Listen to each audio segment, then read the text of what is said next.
Hey everyone, Nate from Octave Studios here. I hope you all had a great holiday. It's 2019, new year, which means we have some new tips and some new tricks. This one is to focus on practicing as a new group or band.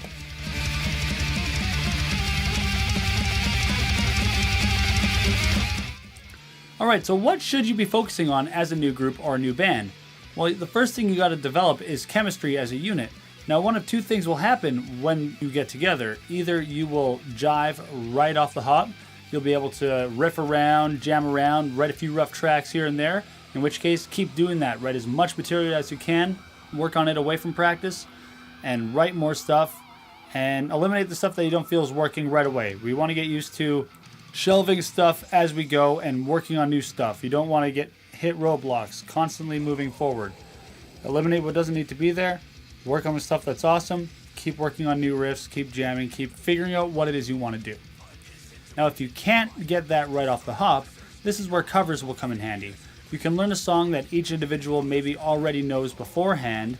From there, as you are working together and learning these covers, both at practice and away from practice, you can then kind of try to jam in between playing these songs and work on maybe trying to figure out your sound as you go. Work on some riffs, work on whatever it is that comes to mind. Jam stuff out, hash whatever it is you can hash out. And this will help you just get used to jamming with each other and playing with each other as well as these covers. Now, after you've gone through that phase and you've either written a bunch of tracks or you've learned a few covers and written a bunch of songs, now you want to start kind of weeding up the stuff that isn't working so that you can make more stuff. Get used to writing more often. If a few songs aren't working or feel a little weak, axe them right away. Don't try to force anything that doesn't seem like it's going to fit right there and then.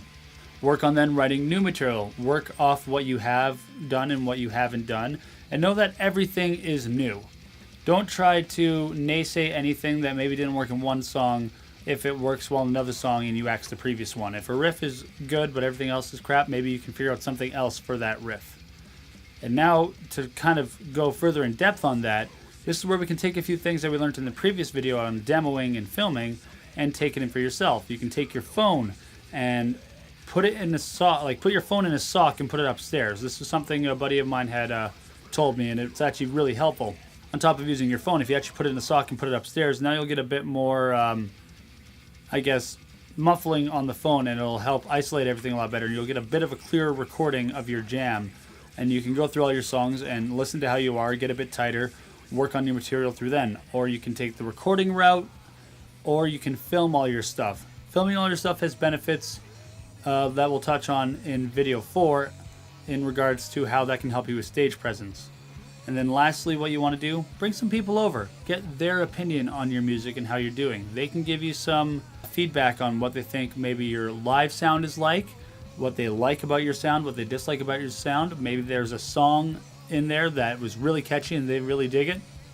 There's a lot you can hear back from other people, and this will also help you get rid of those pre-show jitters and get you used to playing in front of people. As you do this, you can then prepare then to either go on to record a single or go on to play your first show, or both at once. It really depends on how you plan and how you strategize and get everything together, but really focus on getting a good solid chunk of material and getting used to writing on a regular basis with each other, because that will build your chemistry and it'll keep you from hitting roadblocks down the line and hitting that 5-6 song every practice kind of redundancy.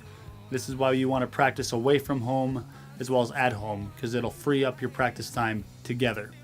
With that, the next 2 videos are on preparing for your first show and preparing to record your first single, and a little bit on EP and LP stuff.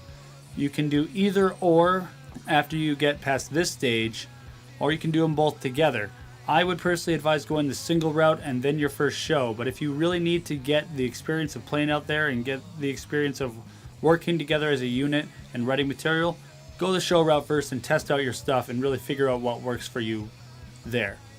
From there, I hope you enjoy what comes out in the next few weeks, and we're also going to try to think of more content to bring out for you guys. If you have any tips in regards to things that I could discuss or bring up, whether it's how to compose yourself in a scene or around people, maybe just little things that maybe you want to hear more about, or questions you have, please feel free to ask them. Leave them in the comment section. With that, please like, share, subscribe, hit that bell notification, and I'll see you all next week. Take care.